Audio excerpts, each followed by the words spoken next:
Hear these good words from Dr. Seuss.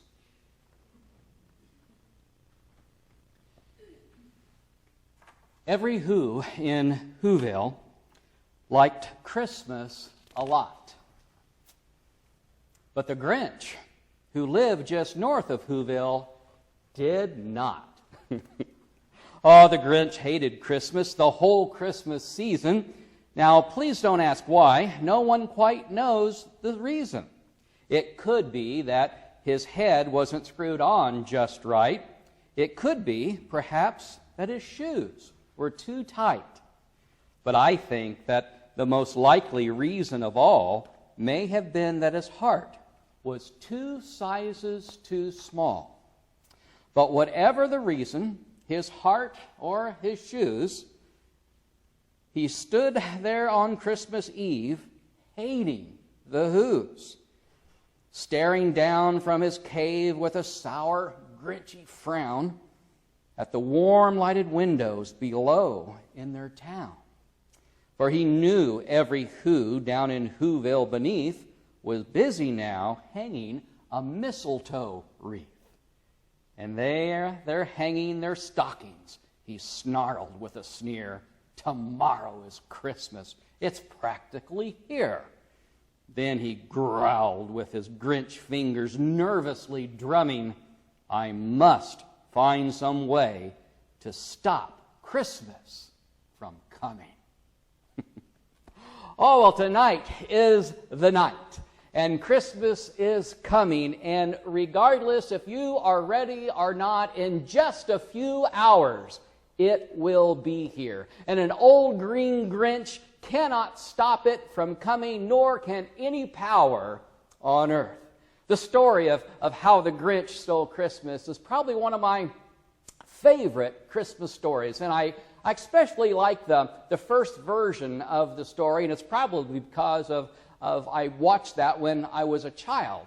Now, the Jim Carrey version is all right, but when I think of the Grinch, I think of this cartoon-figured, greenish, pot-belly, sinister-looking thing that's trimming that branches on that poor little dog's head.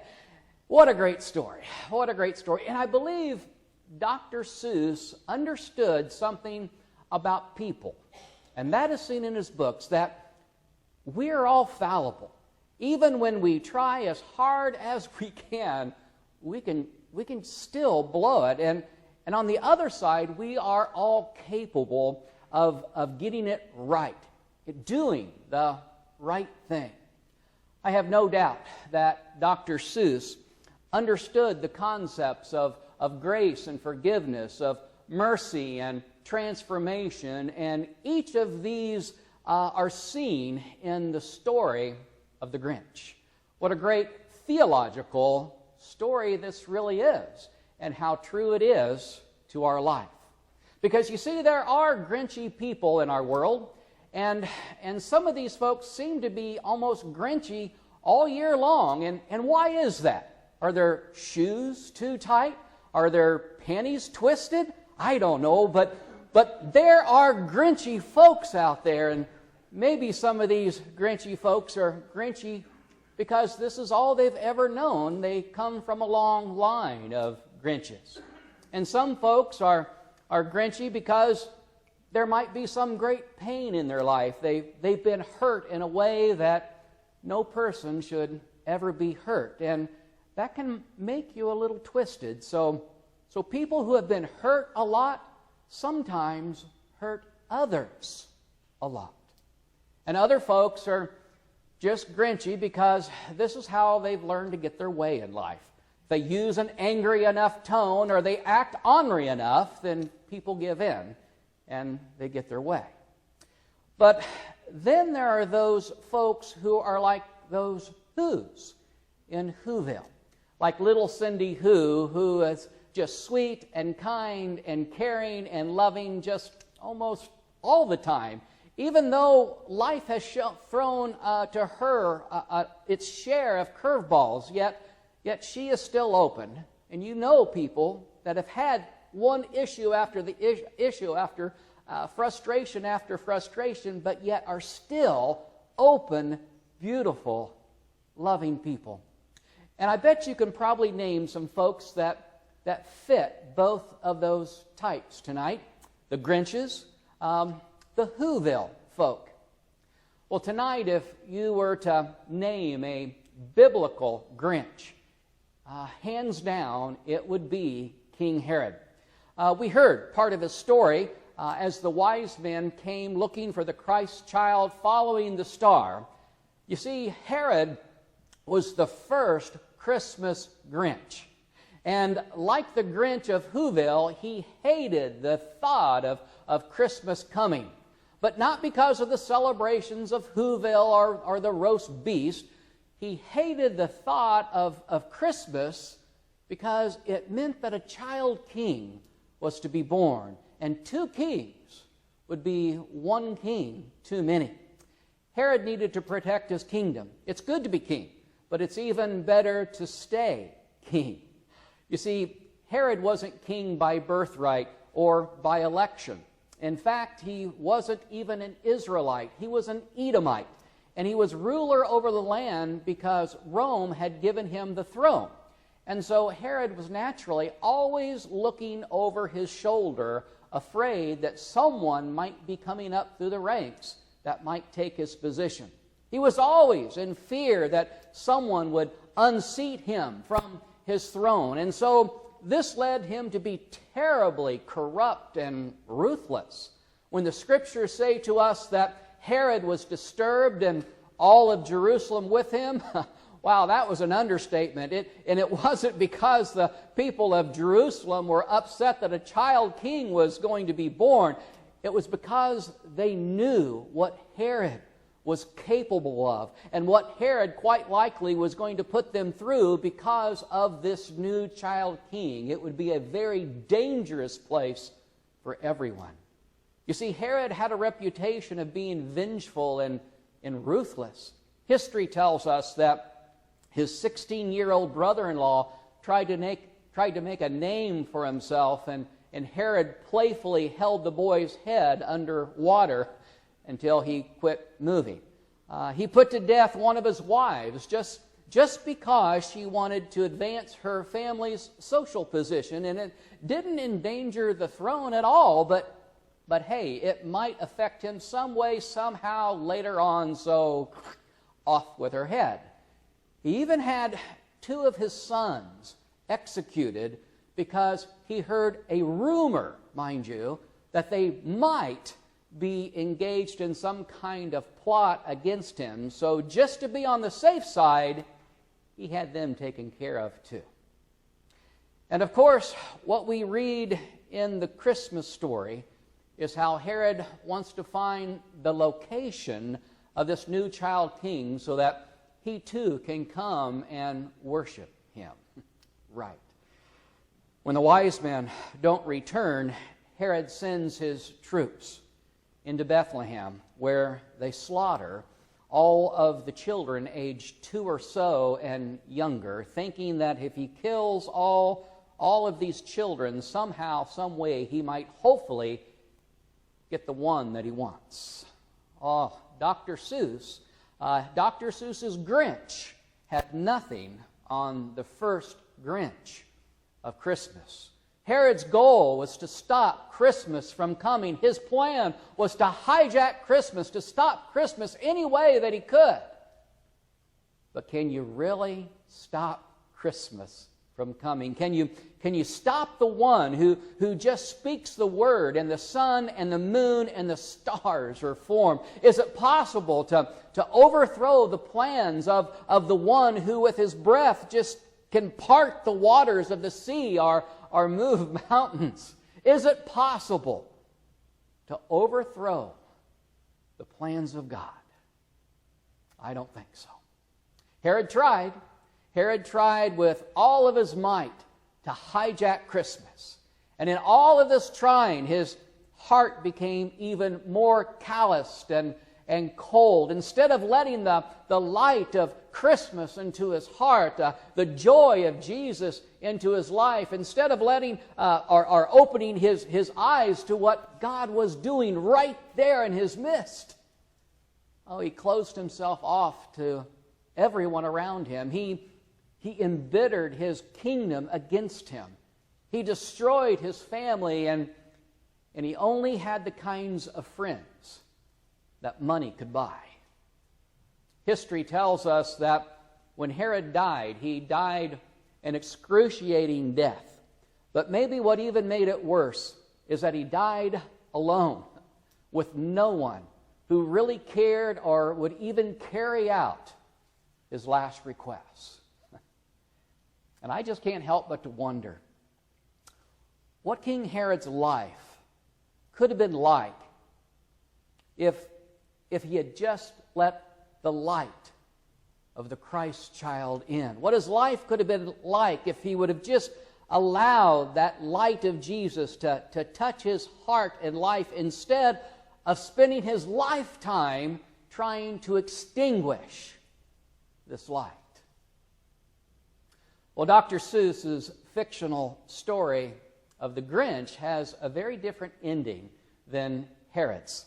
Even though the Grinch of Whoville also wanted to hijack Christmas, and he too did some pretty terrible things to his friends. But where the story parts is in the end. In the end, the Grinch caught a glimpse of the light, the truth of what Christmas is really about. Oh, the Grinch of Whoville sees the heart of little Cindy who loves him in spite of all that he do. And because of the grace from the Whos in Whoville, the Grinch's eyes are open and his heart is so filled. Oh, the Grinch was able to be cured of his heart condition, his anger, his jealousy, his insecurity. And this came about because of a moment of grace that was given him. And this grace shook his world and caused him to rethink everything. And he saw that Christmas is more than just presents and boxes and bags. He saw the hearts of the Who, the love that they had for each other, the love that they had for him, even though he was Grinchy as he was. They still showed their love to him. And the Grinch was completely and totally transformed by this love and grace. Listen to what Dr. Seuss writes about the ending of this story. Oh, it was 3,000 feet up the side of Mount Crumpet. He rode with his load to the tip-top to dump it. Pooh, pooh to the Whos, he was grinchiously humming. They're finding out now that no Christmas is coming. They're just waking up. I know just what they'll do. Their mouths will hang open a minute or two. Then the Whos down in Whoville will all cry, boo-hoo. That's a noise, grinned the Grinch, that I simply must hear. So he paused, and the Grinch put his hand to his ear. And he did hear a sound rising over the snow. It started in low, then it started to grow. But the sound wasn't sad. Why, this sound sounded merry. It couldn't be, but it was merry, very. He stared down at Whoville. The Grinch popped his eyes. Then he shook when he saw what was a shocking surprise. Every Who down in Whoville, the tall and the small, was singing without any presents at all. He hadn't stopped Christmas from coming. It came somehow or other. It came just the same. And the Grinch, with his Grinch feet ice cold in the snow, stood puzzling and puzzling. How could this be so? It came without ribbons. It came without tags. It came without packages, boxes, or bags. And he puzzled 3 hours till his puzzler was sore. Then the Grinch thought of something he hadn't before. Maybe Christmas, he thought, doesn't come from a store. Maybe Christmas, perhaps, means a little bit more. And what happened then? Well, in Whoville they say that the Grinch's small heart grew 3 sizes that day. And the minute his heart didn't feel quite so tight, he whizzed with his load through the bright morning light. And he brought back the toys and the food for the feast. And he himself, the Grinch, carved the roast beast. Oh, do you realize truly what a beautiful theological story this is? What changed the heart of the Grinch?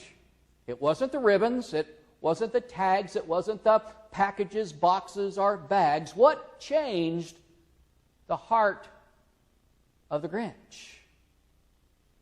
Love. Love. It was love, the witness of the people down in Whoville. It was the love that they had for each other that filled their singing, that so filled their lives. It was their love, their compassion that made the difference. And I like to think that the Whos and Whoville knew the source of this love that so filled them still. Oh, because Christmas is all about love, completely and totally about love. The love that God has for us, the love that caused God to send His only Son into our world so that we might know Him and that we might live our life in Him.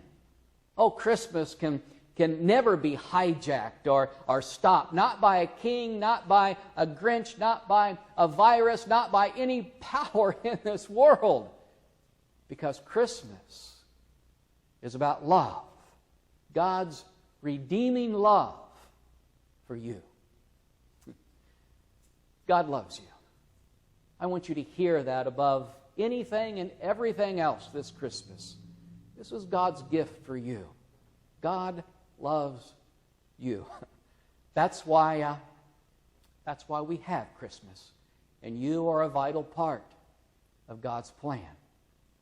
The God who hung the stars in the sky, who created all that is and was and ever will be, loves you so much that He wrapped Himself in flesh. He loves you so much that He walked this earth to be among us. He loves you so much that He made possible the way that we might live our lives with Him forever.